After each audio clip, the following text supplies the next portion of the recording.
स्वागत है आप सभी का। आपके साथ मैं हूं स्वप्निल और शुरुआत उस खबर से कर रहे हैं जो आपको बताते हुए हमें भी बेहद दुख हो रहा है। आपको हंसाने वाला चेहरा, आपको गुदगुदाने वाला चेहरा अब हमारे बीच नहीं है, रुला कर चला गया। राजू श्रीवास्तव नहीं रहे, किसी परिचय के मोहताज नहीं है। एम्स में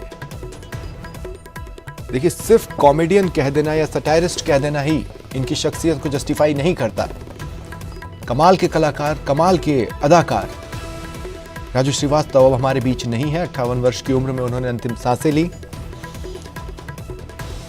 लंबे समय से दिल्ली के एम्स में वो भर्ती थे। दरअसल 10 अगस्त को उन्हें सुबह हार्ट अटैक आया था जब वो अपनी सेहत के लिए एक्सरसाइज कर रहे थे। उन्हें दिल्ली के एम्स में भर्ती कराया गया। 10 अगस्त से राजू श्रीवास्तव वेंटिलेटर पर थे। बीच में एक मोड़ ऐसा भी आया जब वो इलाज को रेस्पॉन्स नहीं कर पा रहे थे, लेकिन फिर जब ये खबर आई कि अब वो इलाज को रेस्पॉन्स दे रहे हैं, उस वक्त एक हर्ष की लहर दौड़ गई। लेकिन आज ये जो खबर आई है उससे पूरा देश स्तब्ध है, पूरा देश रुआसा है। आंखों से आंसू गिर पड़ने को बेताब हो रहे हैं। ये शायद पहला, एकमात्र और अंतिम मौका है जब कॉमेडियन राजू श्रीवास्तव हमें हंसा नहीं रहे। ये पहला, एकमात्र और अंतिम मौका है जब राजू श्रीवास्तव से जुड़ी खबर पर आंसू आ रहे हैं। बीमार थे, लंबा संघर्ष किया, जीवट इंसान थे। आप देखिए जिस तरह लगातार अस्पताल में वो जिंदगी और मौत के बीच जो जंग चल रही थी, उसमें कई दिनों तक मौत पर भारी पड़ते रहे। वो ये बताता है कि वो कितनी जुझारूपन से लड़ रहे थे ये जंग, एक मजबूत पर्सनैलिटी। और जैसा कि हमने कहा, सिर्फ एक कलाकार या अदाकार या कॉमेडियन या सटायरिस्ट कह देना इनकी शख्सियत को कंप्लीट नहीं करता है। कई चीजें जिन्होंने इसमें उन्होंने हाथ आजमाई और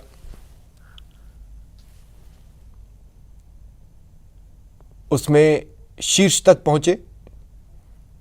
अभी देखिए, अब आप अभी 1.5 महीने पहले तक फिट एंड फाइन थे, लगातार शोज कर रहे थे, लोगों को हंसा रहे थे। और सबसे बड़ी बात यह है कि कई शहरों में उनके शोज भी, स्टैंड अप शोज भी लाइंड अप थे, यानी बुकिंग हो चुकी थी, टिकट्स बिक चुके थे। लोगों को उम्मीद थी राजू श्रीवास्तव आएंगे और हंसाएंगे, लेकिन नहीं, ये खबर आई है जो लोगों को रुला रही है। आप अगर देखेंगे, खुद राजू श्रीवास्तव ने कई इंटरव्यूज में ये बताया है कि जिस दौर में वो बड़े हो रहे थे, एंग्री यंग मैन का क्रेज था और वहीं से उन्होंने हेयर स्टाइल रखी। बिग बी भी राजू श्रीवास्तव के कला के कद्रदान थे। अमिताभ बच्चन, बिग बी ने राजू श्रीवास्तव को एक खास ऑडियो संदेश भेजा था जब राजू श्रीवास्तव अस्पताल में भर्ती थे। इस ऑडियो संदेश में उन्होंने कहा था, अमिताभ बच्चन ने, राजू उठो, बस बहुत हुआ, अभी बहुत काम करना है, अब उठ जाओ, हम सबको हंसना सिखाते रहो। राजू श्रीवास्तव को यह रिकॉर्डिंग सुनाई भी गई थी, लेकिन जो पूरा देश चाहता था, जो अमिताभ बच्चन चाहते थे कि राजू श्रीवास्तव एक बार फिर उठे, हम सबके बीच आए। और ये जो घटनाक्रम रहा है जिसमें वो बीमार पड़े हैं, इसका भी मैं आपको तय तरीके से बता रहा हूं, वो कहीं ना कहीं किसी ना किसी मंच पर मजाक उड़ाते। बहुत प्यार से लोग इन्हें गजोधर भैया भी बुलाते थे। अब देखिए, एक काल्पनिक कैरेक्टर उन्होंने स्टैंड अप कॉमेडी के लिए गढ़ा, गजोधर भैया। लेकिन धीरे धीरे लोगों को वो गजोधर भैया अपने आसपास के ही शख्स लगने लगा। लोगों को राजू श्रीवास्तव ही अपने गजोधर भैया लगने लगे। ये काबिलियत बहुत कम लोगों में होती है कि वो बारीक से बारीक चीज नोट कर ले जाएं। आप किसी कार्यक्रम में गए हैं, उस कार्यक्रम में आप अगर शरीक होते हैं तो कार्यक्रम मूल रूप से जिस चीज के लिए बुलाया जाता है आप वो कर वापस लौट आते हैं, लेकिन राजू श्रीवास्तव एक ऐसी शख्सियत थे जो उस कार्यक्रम में जाते थे तो वो ये नोट करते थे वहां क्या क्या हो रहा है, और उन्हीं में से कुछ उठाकर जो हमारे सामने हुआ हो उसे इस तरह से प्रस्तुत करते थे कि बस ही पहले तो ये लगता था कि ये हमने नोट क्यों नहीं किया, और फिर उन छोटी छोटी चीजों में छुपी किलकारियां, गुदगुदी राजू श्रीवास्तव जब बोलते थे हमें हंसने पर मजबूर कर देती थी। हमें से कई लोगों ने इन्हें बॉलीवुड की कई फिल्मों में छोटे छोटे रोल करते देखा, लेकिन जितनी देर भी इनका प्रेजेंस बड़ी स्क्रीन पर रहता था ये छाए रहते थे। और इसके बाद एक दौर आया जब टेलीविजन इंडस्ट्री बूम पर थी और स्टैंड अप कॉमेडी को पहली बार एक बड़ा मंच रियलिटी शो के जरिए मिला, उसमें राजू श्रीवास्तव प्रतिभागी बने। आप सभी को याद है वो फाइनलिस्ट थे और सेकंड आए थे। तब भी देश आश्चर्यचकित था, ये कैसे हो सकता है। पूरे रियलिटी शो के दौरान हर एक एपिसोड में सबसे ज्यादा जिस शख्सियत ने हंसाया वो सेकंड कैसे आ सकता है।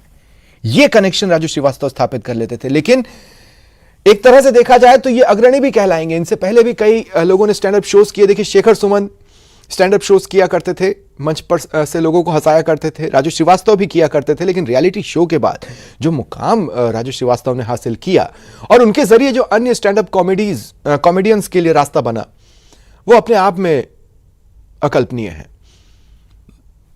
उसी मंच से फिर और भी कई कलाकार आए। कपिल शर्मा जैसा कलाकार आया। कपिल शर्मा ने भी राजू श्रीवास्तव को अपने शो में अपने शो में गेस्ट के रूप में बुलाया था और उनसे बातचीत की थी। कपिल शर्मा भी हैरान थे कि आखिर इतनी बारीक बारीक बातें राजू श्रीवास्तव नोट कैसे कर लेते हैं।